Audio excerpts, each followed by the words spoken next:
नमस्कार दोस्तों, स्वागत है आपका। मैं आपका दोस्त दिनेश निम्बत। हम बात करें ज्योग्राफी की। फिजिकल ज्योग्राफी में हम वायदाब की बात कर रहे थे, पवनों की। पवनों के नामकरण को देखा। अब देखते हैं पवनों के प्रकारों में। हम सनातनी या ग्रह पवनों में अगली पढ़ते हैं, व्यापारिक पवन। आपसे निवेदन, चैनल को सब्सक्राइब कर लीजिएगा। व्यापारिक पवने देखें, जिसे ट्रेड वाइंड्स कहा जाता है। व्यापार में जो पहले काम आने वाले थे, व्यापारिक पवने कह दिया। ये पवने उपोष्ण कटिबंधीय उच्च वायुदाब क्षेत्र यानी 30 से 35 डिग्री अक्षांशों से विषुवत रेखीय निम्न वायुदाब की ओर चलती है। ये ग्लोब 0 डिग्री 30 से 35 डिग्री अक्षांश, उत्तर 30 से 35 डिग्री दक्षिण अक्षांश, ये चलती है विषुवत रेखा की ओर। विषुवत रेखा की ओर, क्योंकि यहाँ पर उच्च वायुदाब केंद्र होता है और यहाँ विषुवत रेखा की ओर निम्न वायुदाब होता है, तो पवने उच्च वायुदाब से निम्न वायुदाब की ओर चलती है। उत्तरी गोलार्ध में इन पवनों की दिशा उत्तर पूर्व से दक्षिण पश्चिम तथा दक्षिण गोलार्ध में दक्षिण पूर्व से उत्तर पश्चिम होती है। कई बार ये पूछ लिया जाता है प्रश्न। उत्तरी गोलार्ध में पवनों की दिशा किस तरफ से होती है?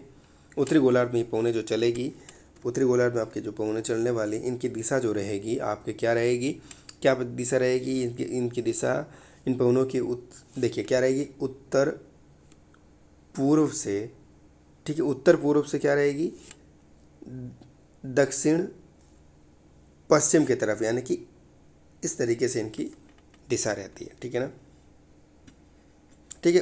उत्तर पूर्व आपके क्या होगी, उत्तर पूर्व आपके क्या होगी, ठीक है। इन पवनों की जो उत्तरी गोलार्ध में दशा क्या रहेगी, उत्तर पूर्व से आपके दक्षिण पश्चिम की ओर उत्तरी गोलार्ध में हो गई। और दक्षिण गोलार्ध में जो इनकी दिशा हो जाएगी, कैसी रहेगी, दक्षिण गोलार्ध में इनकी दिशा रहेगी आपके किस तरीके से रह जाएगी, इनकी दशा रहेगी दक्षिण पूर्व से उत्तर पश्चिम की ओर, इस तरीके से रह जाएगी। ठीक है ना, ये रहेगी आपकी दिशा। समुद्रों में ये निर्बाध रूप से चलती है। ये पवने प्राचीन काल में पाल युक्त जलयानों को व्यापार में सुविधा प्रदान करती थी, इसलिए इन्हें व्यापारिक पवने कहा जाता है। यद्यपि पवन जो व्यापारिक पवनों को सन्मार्गीय या स्थायी पवन कहा जाता है, किंतु वास्तव में काफ़ी परिवर्तनशील होती हैं। इन पवनों के दूरवर्ती भाग उपोष्ण कटिबंधीय उच्च दाब कोशिका, ये देखिएगा, ये डोलडम रेखा हो गई, डोलडम रेखा, यह अक्षांश से इनकी दिशा विषुवत रेखा की ओर होती है के समरूप होते हैं। इन पवनों में अवतलन या अपसरण अधिक होता है। ऐते यहाँ शुष्क मेघ रहित और साफ मौसम रहता है। अवतलन के कारण वायुदाब का व्युत्क्रमण और यानी इन्वर्जन होता है। फलतः ये पवनें अधिक स्थायी होती हैं। उपोष्ण कटिबंध में उत्पन्न ये उष्ण कटिबंधीय वायु राशि जब गर्म महासागरों को पार करके विषुवत रेखीय निम्न वायुदाब क्षेत्र में पहुंचती है तो बहुत अधिक परिवर्तनशील हो जाती है। तो इनमें ताप तथा नमी की मात्रा बढ़ जाती है तथा ये पवनें अग्रभाग में अस्थिरता विशेष रूप से पाई जाती हैं। महासागरों के पश्चिम भागों में व्यापारिक पवनों में ताप तथा नमी की मात्रा कम होती है। पूर्वी किनारों पर ताप तथा नमी की मात्रा बढ़ती रहती है।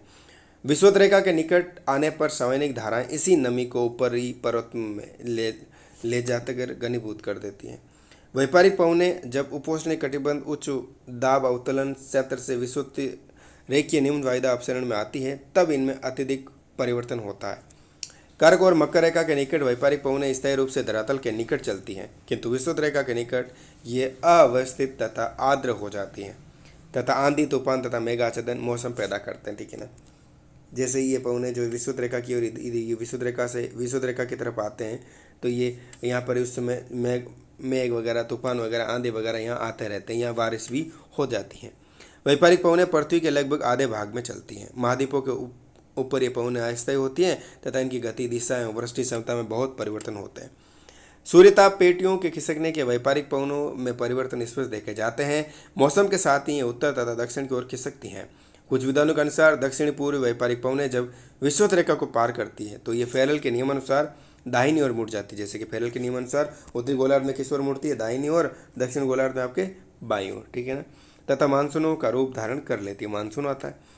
व्यापारिक पवनों की गति समुद्र में 16 से 24 किलोमीटर जो है आपके प्रति घंटा तथा स्थल पर और भी मंद होती है। मध्य प्रशांत महासागर तथा दक्षिण अटलांटिक महासागर में पवनें वर्ष भर एक ही दिशा या फिर गति से चलती है, दिशा व गति से चलती है। शीतकाल में ये अधिक सक्रिय होती है, किंतु ग्रीष्मकाल में मानसूनों द्वारा क्षीण कर दी जाती है, यार कमजोर हो जाती है ग्रीष्मकाल में, शीतकाल में प्रभावी रहती है। अगले वीडियो में